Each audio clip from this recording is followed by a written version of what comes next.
AIDS into a reality.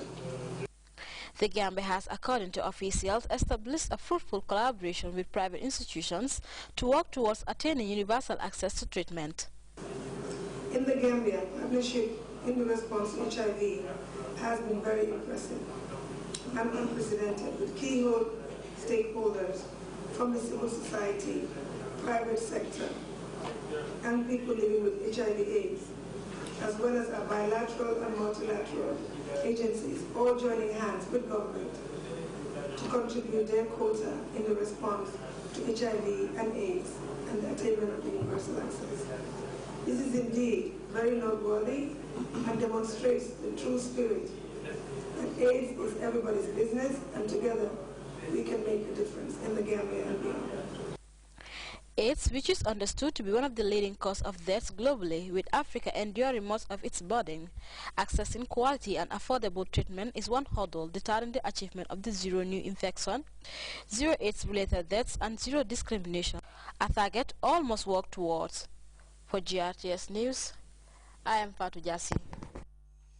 Well, you can also monitor GRTS Radio live on our website, which is at www.grts.gm.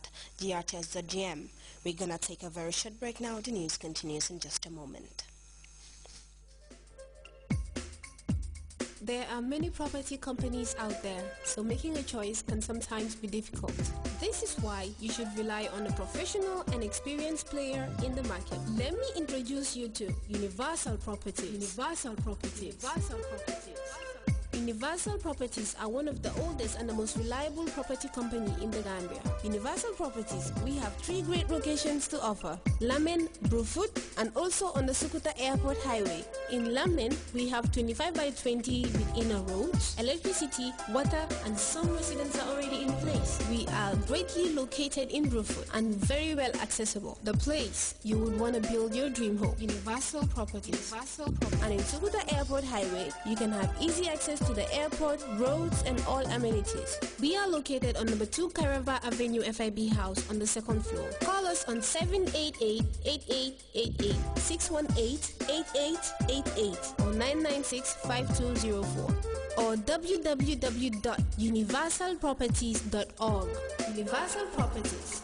In God we trust. In God we trust.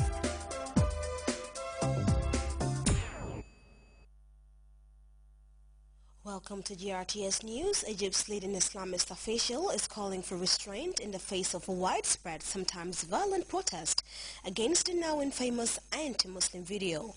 Grand Mufti Ali Gomer is condemning the movie, but he is also calling on Muslims to follow what he calls the Prophet Muhammad's example and respond to provocations with patience and tolerance. But that is not what happened Friday in Pakistan. At least 27 people were killed and dozens more hurt in violent protests. Today, a new protest, this one by women with a markedly different tone. CNN's Raza Sayer is in Islamabad's famous Red Mosque, and he reports. In Islamabad, it was women who took center stage in a demonstration to condemn the anti-Islam movie and anyone who insults Islam. This is Islamabad's famous Red Mosque. About 1,500 women here praying, listening to speeches. These are among Pakistan's most conservative women, fully covered with burqas and the niqab, which covers most of their face. And their message is simple, that they cannot tolerate anyone who insults their faith, a faith that's part of their lives from a very young age. This peaceful protest, quite a contrast to Friday, one of the deadliest days of protest in recent years in Pakistan. Among the fatalities, 2 police officers in Karachi, the driver of a news van in Peshawar, scores of people injured, a lot of public and private property vandalized, destroyed, and looted. Many of the men protesting on Friday were devout Muslims who were against the anti-Islam movie. Other protesters are against U.S. foreign policy in the region. They don't like the occupation of Afghanistan. They don't like the drone strikes that are killing militants, in addition to civilians here in Pakistan. And then you had the teenagers, the young men who appeared to be the troublemakers. You didn't get the impression that they were out there because they were offended by a movie They looked like they were out there because they were getting a rush out of facing off with the police. There will probably be more demonstration in the days to come, but nobody expects a repeat performance of what we saw on Friday. Reza Sayed, CNN, Islamabad. Libyan government troops are patrolling the streets of the country's second city, Benghazi, following the eruption of fierce gun battle between militants loyal to the Ansar al-Sharia group and a government-backed militia, the 17th February Brigade. The Ansar al-Sharia militants are believed to have carried out the killing of the top American diplomat in Libya. CNN's Our Damon brings us the latest. The other side of this wall is the second location that we are told is being struck tonight, but contrary to what we witnessed at the first place, here there seems to be something of a gun battle going on. We are hearing sporadic gunfire as well as other small explosions. The location, it would turn out, is actually the headquarters of a battalion backed by the government.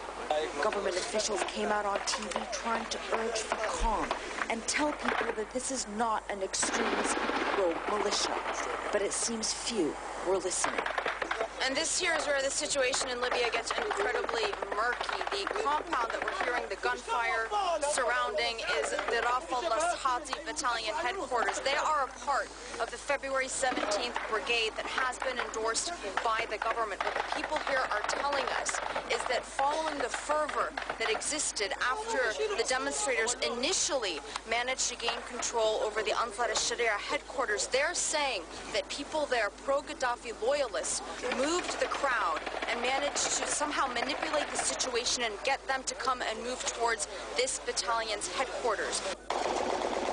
The gunfire has progressively been getting closer and closer. It's still a very chaotic situation. Exactly who is shooting at whom is unclear at this point, but there seems to be absolutely no command and control of the situation whatsoever. And so, Jonathan, what initially began as the people trying to take over militia extremist headquarters in Benghazi then somehow was manipulated, resulting in that attack that you just saw on the headquarters of a battalion that is in fact endorsed by the government. We visited that location earlier today. It was being guarded by the Libyan army. Inside, they said that looters had managed to make off with some light weapons, ammunition, rocket-propelled grenades. They say that they arrived on site in time to prevent them from carrying away things like mortars, rockets, and other heavy artillery and ammunition. The Libyan government is now trying to regain control of the situation as a whole, and while the streets of Benghazi are for the time being calm, this certainly is a very volatile situation. The rumor mill here running rampant, Jonathan. Well, from that we take our second break. We'll be right back.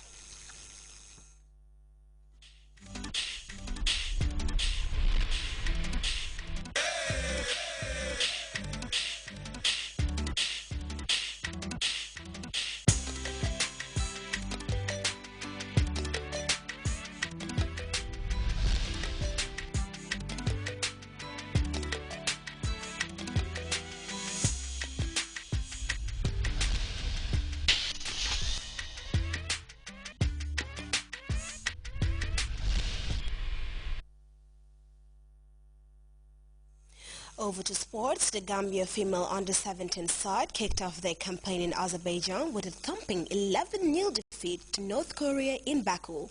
6 first-half goals and another 5 in the second half condemned the Gambian debutants to their worst-ever defeat. Al-Babakar Senghor reports the team's inexperience was on show throughout an error-prone game. Against North Korea, that is until the 18th minute when reality dawned on the Gambia female under-17 side. The team is playing its first international tournament in Baku, Azerbaijan, and a first date with Korea DPR for what has become a group literally mirroring alliance then with powerhouses USA and fans waiting in the wings. Gambia's maiden journey to the World Under-17 Championship could not have been worse.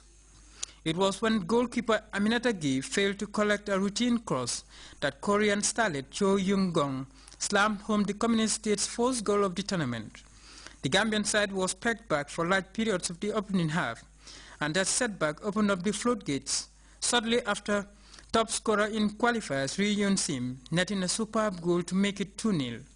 Korea DPR made it a hat-trick of goals in 3 excruciating minutes for the Gambia, Ri Kyung slotting home after beating the offside trap.